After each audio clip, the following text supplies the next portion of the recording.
اگلی بار جب اسے ہوش آیا تو وہ ایک پرائیویٹ کلینک میں موجود تھا۔ آنکھیں کھول کر اس نے ایک بار پھر اپنے ارد گرد دیکھنے کی کوشش کی۔ کمرے میں اس وقت ایک نرس موجود تھی جو اس کے پاس کھڑی ڈرپ کو صحیح کرنے میں مصروف تھی۔ سالار نے اسے مسکراتے دیکھا تھا اور وہ اس سے کچھ کہنا چاہ رہا تھا، مگر اس کا ذہن ایک بار پھر تاریکی میں ڈوب گیا۔ دوسری بار اسے کب ہوش آیا اسے اندازہ نہیں ہوا، مگر دوسری بار آنکھیں کھولنے پر اس نے اس کمرے میں کچھ شناسا چہرے دیکھے۔ اسے آنکھیں کھولتے دیکھ کر ممی اس کی طرف بڑھ کر آئیں۔ کیسا محسوس کر رہے ہو تم؟ جسٹ فائن، سالار نے دور کھڑے سکندر عثمان کو دیکھتے ہوئے دھیمے لہجے میں کہا۔ اس سے پہلے کہ اس کی ممی کچھ اور کہتی، کمرے میں موجود ایک ڈاکٹر آگے آ گیا۔ وہ اس کی نبض چیک کرنے لگا۔ ڈاکٹر نے انجیکشن لگانے کے بعد ایک بار پھر اسے ڈرپ لگائی۔ سالار نے کچھ بیزاری کے ساتھ یہ کاروائیاں دیکھیں اور ڈرپ لگانے کے بعد وہ سکندر عثمان اور اس کی بیوی سے باتیں کرنے لگا۔ سالار اس گفتگو کے دوران چھت کو گھورتا رہا، پھر کچھ دیر بعد ڈاکٹر کمرے سے نکل گیا۔ کمرے میں اب بالکل خاموشی تھی۔ سکندر عثمان اور اس کی بیگم اپنا سر پکڑے بیٹھے تھے۔ ان کی تمام کوششوں اور احتیاط کے باوجود یہ سالار سکندر کی خودکشی کی چوتھی کوشش تھی، اور اس بار وہ واقعی مرتے مرتے بچا تھا۔ ڈاکٹرز کے مطابق اگرچہ منٹوں کی تاخیر ہو جاتی تو وہ اسے بچا نہیں سکتے تھے۔ سکندر اور ان کی بیوی کو ملازم نے رات کے 2 بجے سالار کی خودکشی کی اس کوشش کے بارے میں بتایا، اور وہ دونوں میاں بیوی پوری رات سو نہیں سکے۔ سکندر عثمان نے صبح فلائٹ ملنے تک تقریباً 150 سگریٹ پھونک ڈالے، مگر اس کے باوجود ان کی بے چینی اور اضطراب میں کمی نہیں ہو پا رہی تھی۔ مجھے سمجھ میں نہیں آتا یہ آخر اس طرح کی حرکتیں کیوں کرتا ہے؟ آخر اس پر ہماری نصیحتوں اور ہمارے سمجھانے کا اثر کیوں نہیں ہوا؟ سکندر عثمان نے دوران سفر کہا۔ میرا تو دماغ پھٹنے لگتا ہے جب میں اس کے بارے میں سوچتا ہوں۔ کیا نہیں کیا میں نے اس کے لیے؟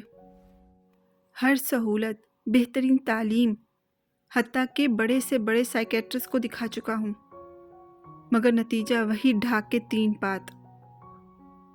میری تو سمجھ میں نہیں آتا کہ مجھ سے کیا غلطی ہو گئی ہے جو مجھے یہ سزا مل رہی ہے۔ جاننے والوں کے درمیان مذاق بن گیا ہوں میں اس کی وجہ سے۔ سکندر عثمان بہت پریشان تھے۔ ہر وقت میرا دم حلق میں اٹکا رہتا ہے کہ پتہ نہیں وہ کس وقت کیا کر گزرے۔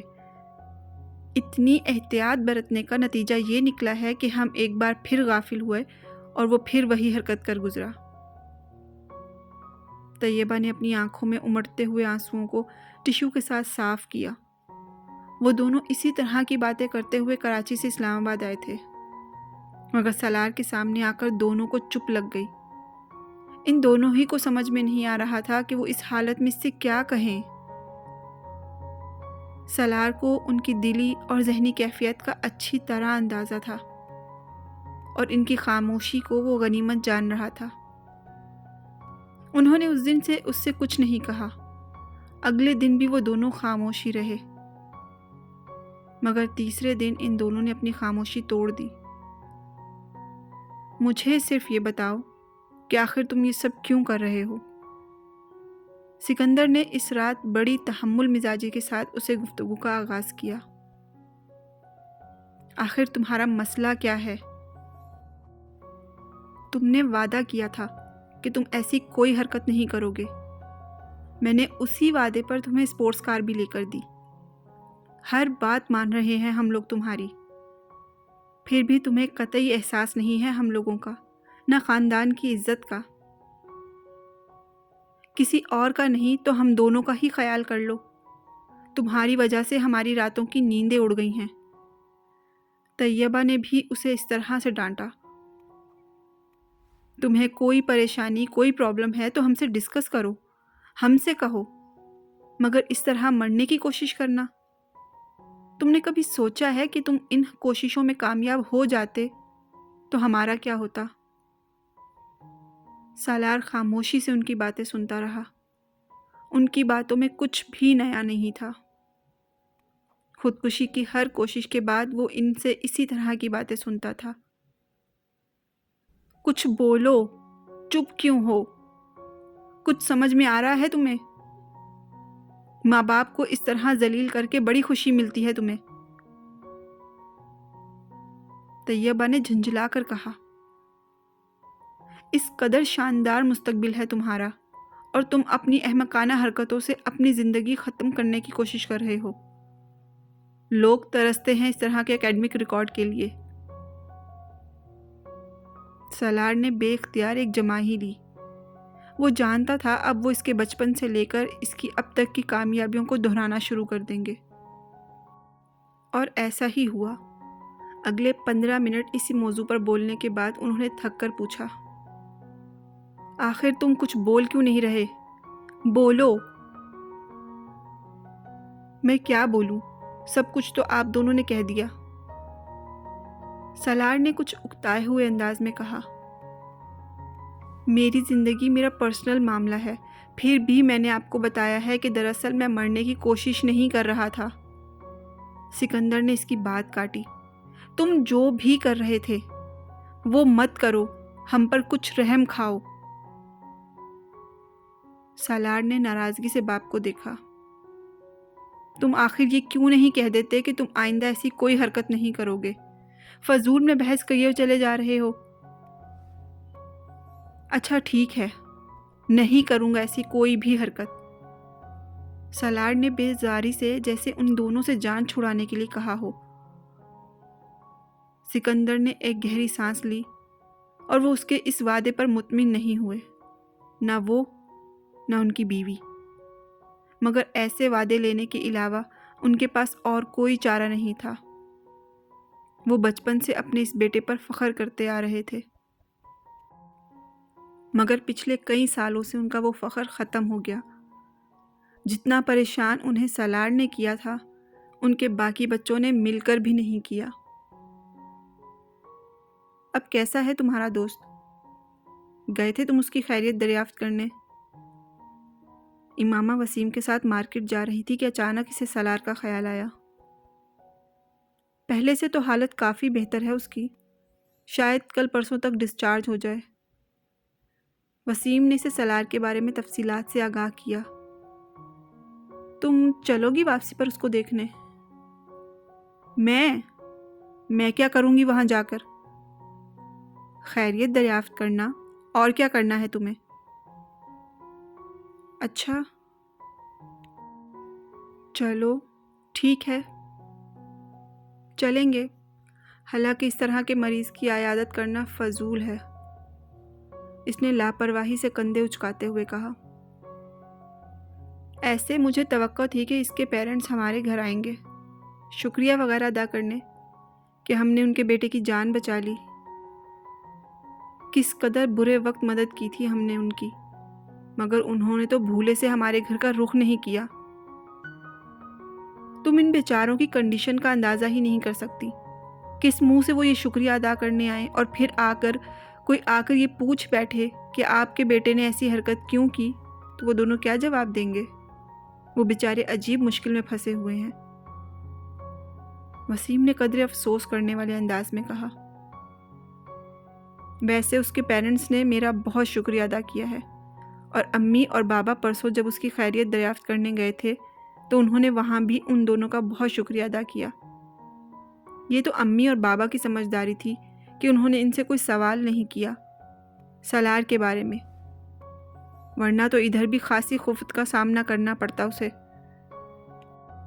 اس نے حرکت ہی ایسی کی تھی، ایک تو اپنا ہاتھ کھینچ رہا تھا، دوسرا گالیاں دے رہا تھا، اور پھر میرا دوپٹہ بھی کھینچ لیا۔ اس نے دوپٹہ نہیں کھینچا تھا، اس کا ہاتھ لگا تھا۔ وسیم نے سالار کا دفاع کرتے ہوئے کہا، جو بھی تھا اس وقت تو مجھے بہت غصہ آیا تھا، مگر بعد میں مجھے بھی افسوس ہوا تھا، اور میں نے تو اللہ کا بہت شکریہ ادا کیا کہ وہ بچ گیا۔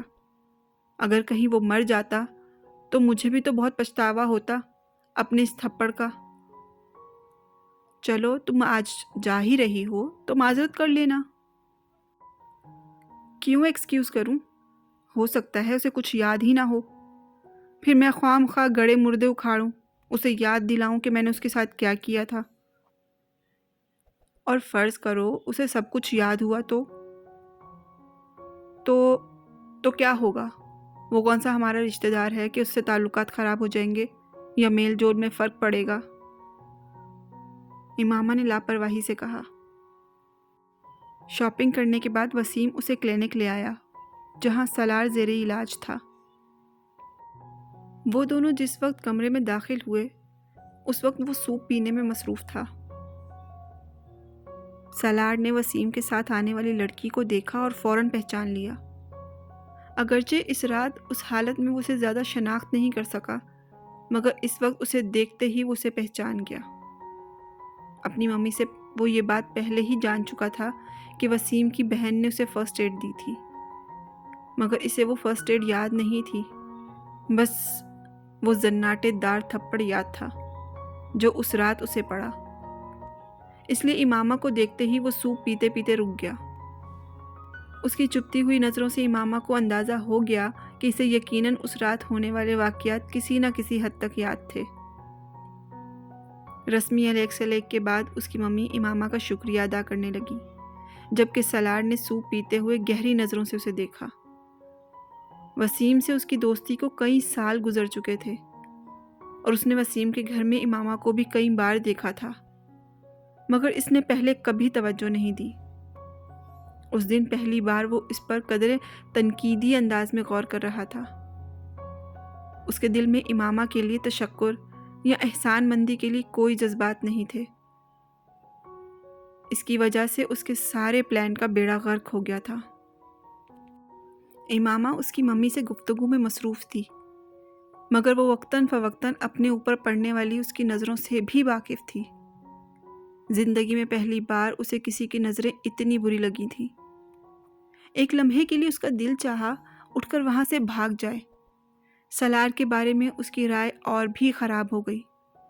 اب وہ اپنے اس تھپڑ کے لیے معذرت کے ارادے سے وہاں آئی تو تھی، مگر اس وقت اس کا دل چاہا کہ اسے 2-4 اور تھپڑ لگا دے۔ تھوڑی دیر وہاں پر بیٹھنے کے بعد فوراً ہی وہ واپس جانے کے لیے اٹھ کھڑی ہوئی، اور واپس جاتے ہوئے اس نے سالار کے ساتھ الیگ سلیگ کا تکلف بھی نہیں کیا۔ وہ صرف اس کی ممی کے ساتھ دعا سلام کے بعد سالار کی طرف لب دیکھے بغیر باہر نکل گئی، اور باہر آ کر اس نے سکون کا سانس لیا۔ اس طرح کے دوست بنائے ہوئے تم نے؟ اس نے باہر نکلتے ہی وسیم سے کہا، جس نے کچھ حیرانی سے اسے دیکھا۔ کیوں؟ اب کیا ہوا ہے؟ اسے دیکھنے تک کی تمیز نہیں ہے، اس بات کا احساس تک نہیں ہے کہ میں اس کے دوست کی بہن ہوں اور اس کے دوست کے ساتھ اس کے کمرے میں موجود ہوں۔ وسیم اس کی بات پر کچھ خفیف سا ہوا۔ یہ آدمی اس قابل نہیں کہ اس کی عیادت کے لیے جایا جائے، اور تم اس کے ساتھ میل جول بند کر دو۔ اچھا ٹھیک ہے، میں محتاط رہوں گا، اب تم بار بار اس طرح کی بات کو نہ دہراؤ۔ وسیم نے موضوع گفتگو بدلنے کی کوشش کی۔ امامہ دانستہ طور پر خاموش تو ہو گئی، مگر سالار اس کے ناپسندیدہ افراد کی لسٹ میں شامل ہو گیا۔ یہ ایک اتفاق ہی تھا کہ وہ ان دنوں کچھ چھٹیاں گزارنے اسلام آباد آئی ہوئی تھی، ورنہ شاید سالار سے اس کا اتنا قریبی اور اتنا ناپسندیدہ تعارف اور تعلق کبھی پیدا نہ ہوتا۔ اسلام قبول کرنے کے بعد اس نے پہلی بار جلال انصر کو تب قریب سے دیکھا جب ایک دن وہ چاروں کالج کے لان میں بیٹھی گفتگو میں مصروف تھی، اور وہ وہاں کسی کام سے آیا تھا۔ رسمی سی الیگ سلیگ کے بعد وہ زینب کے ساتھ چند قدم دور جا کر کھڑا ہو گیا۔ امامہ اس کے چہرے سے نظریں نہیں ہٹا سکی۔ ایک عجیب سی مسرت اور سرخوشی کا احساس اسے گھیرے میں لے رہا تھا۔ وہ چند منٹ زینب سے بات کرنے کے بعد وہاں سے چلا گیا۔ امامہ اس کی پشت پر نظریں جمائے اسے اس وقت تک دیکھتی رہی جب تک وہ نظروں سے اوجھل نہیں ہوا۔ اس کے ارد گرد بیٹھی اس کی فرینڈز کیا باتیں کر رہی تھیں، اسے اس وقت اس کا کوئی احساس نہیں تھا۔ جب وہ اس کی نظروں سے اوجھل ہوا تو یکدم جیسے دوبارہ اپنے ماحول میں واپس آ گئی ہو۔ جلال انصر سے اس کی دوسری ملاقات زینب کے گھر پر ہوئی۔